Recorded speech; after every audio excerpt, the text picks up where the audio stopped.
High বন্ধুরা, আবার একটা ভিডিও নিয়ে চলে এলাম। আমরা এখন বেড়াতে বেরিয়েছি ভুটানে। ভুটানে যাব। ভুটানে যেতে গেলে আইডেন্টি কার্ড লাগে, তাই আমরা আধার কার্ড সঙ্গে করে নিয়ে এসেছি। আধার কার্ড ছাড়া এখানে অ্যালাউ নেই।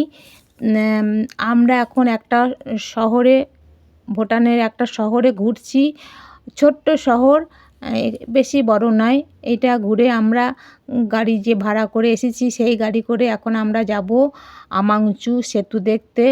পাহাড় আর পাহাড়, পাহাড়ের ঘেরা চারিধার সবুজ অরণ্য। আমরা গাড়িতে উঠে পড়েছি, এখন আমরা যাচ্ছি আমাংচু সেতু দেখতে। এই যে দেখছো চারিদিক পাহাড়, এই পাহাড়ের গা দিয়ে আমরা এখন যাচ্ছি। আর মাঝে মাঝে অল্প ছোট ছোট ঘর আছে, বসতি আছে, তবে সব সময় এই ঘর থাকে না। এখানে হড়কা বান আসে, সব বানে ভাসিয়ে নিয়ে চলে যায়।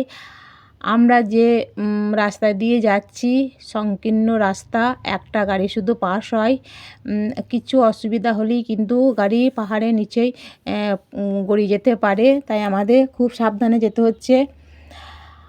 আর এই যে মাঝে যে দেখছো এটা একটা নদী বয়ে গিয়েছে, ঝর্ণা জলে যে নদী, সেই নদী বয়ে গিয়েছে। আমরা যখন যাচ্ছি এখন শুকনো, কিন্তু আমরা যখন আমাংচু ব্রিজে পৌঁছালাম তখন দেখলাম মানে নদী স্রোত বইছে।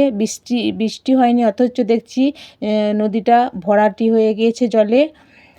আমরা এখন খুব সংকীর্ণ রাস্তা দিয়ে যাচ্ছি। আমাংচু সেতুটা ঝুলন্ত সেতু, মাঝে কোনো সাপোর্ট নেই, দুদিকে সাপোর্ট, মাঝে কোনো সাপোর্ট নেই, তাই এটাকে আমাংচু ঝুলন্ত সেতু বলা হয়েছে।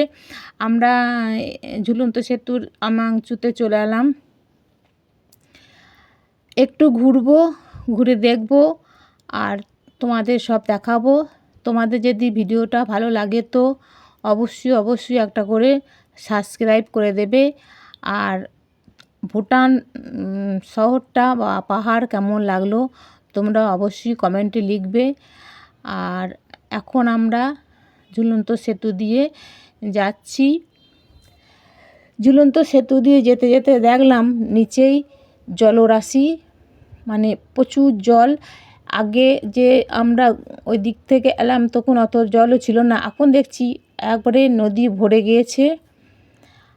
এখন আমরা ঝুলন্ত সেতুর ওপারে যাব, ওপারে থেকে আবার এপারে ঘুরে চলে আসতে হবে। কিন্তু ওপারে একটা ভুটান আছে, ওই পাহাড়ের ওপর দিয়ে যেতে হবে।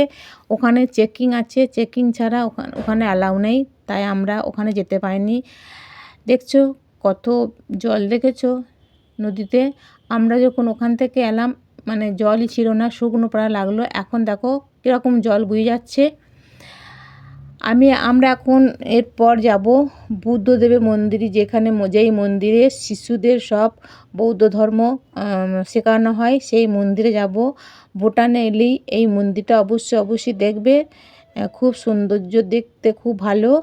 আর এখানে যেতে গেলে 50 টাকা করে টিকিট কাটতে হবে। 50 টাকাও টিকিট কাটলেও মন্দিরটা দেখার মতন। আমরা মন্দিরে চলে এসেছি। বাইরে থেকে আমরা সব ভিডিও করছি, ভেতরে ফোন অ্যালাউ নেই বা ভিডিও করতে দেবে না, তাই আমরা বাইরের দৃশ্যটা তোমাদের দেখিয়ে দিলাম। ভেতরটা আমরা গিয়েছিলাম, খুব সুন্দর পরিবেশটা খুব ভালো। আমরা দাঁড়িয়ে বাইরেটাই ভিডিও করে নিলাম। তোমাদের যদি মন্দিরটা ভালো লাগে তো একটা করে অবশ্যই সাবস্ক্রাইব করবে আর কমেন্টে জানিও যে মন্দিরটা কেমন। আর ভুটান যদি কোনো দিনে আসো তোমরা অবশ্যই এই বুদ্ধদেবের মন্দিরটা দেখে যাবে। খুব সুন্দর মনোরম দৃশ্য, শান্ত পরিবেশ। আবার ভিডিও